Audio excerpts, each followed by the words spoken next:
Ngoja nijaribu kufanya kitu. Tena nijaribu kumpigia boyfriend wangu. Nimwambie aje hapa maskani. Halafu akija nije nimwambie mimi nataka kuachana na yeye. Nione kama ataniacha kweli ama atabaki na mimi. Acha nimpime kama ananipenda. Kama anapenda leo nitajua. Lakini kama sipendi, yote nitavijua leo hivi.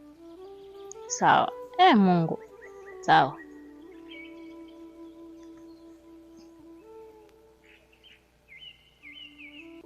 Hello, mambo? Uko wapi? Uko poa? Nilikuwa nakuuliza. Tutaweza onana? Hapana, hakuna shida. Nauliza tu kama tutaweza onana uje hapa maskani. Kuna kitu nataka kukwambia. Hata hakuna kitu kibaya, wewe njoo tu.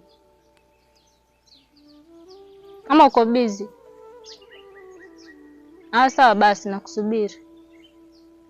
Sawa.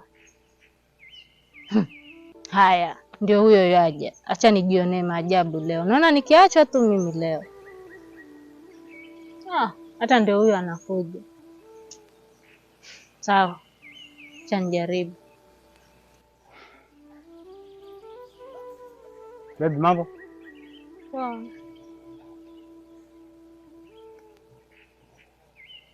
Niko umenitia nini? Mimi nimekuita hapa na sababu moja tu. Sababu gani? Unaenda mbali, usisonge hapa karibu. Sinasikia. Nimekuja kwa sababu nimekuja kusikiliza. Naachia nini kwa sababu niko busy. Ongea fast na utaongea. Nilikuwa nataka kukuambia nataka tuachane. Kwa nini?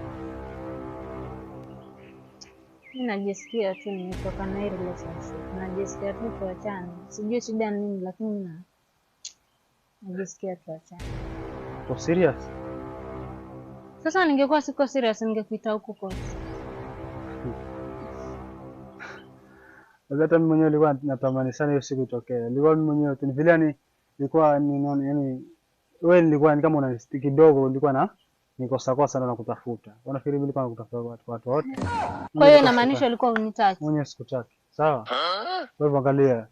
Wewe yako na mimi yangu. Sawa? Mimi nilikuwa nataka sana hiyo chance hiyo. Baby, sasa unaniacha kweli? Biani umeniacha? God have mercy upon us. Ona. Sikuwa serious nawe, nilikuwa nakutania. Sio nawe.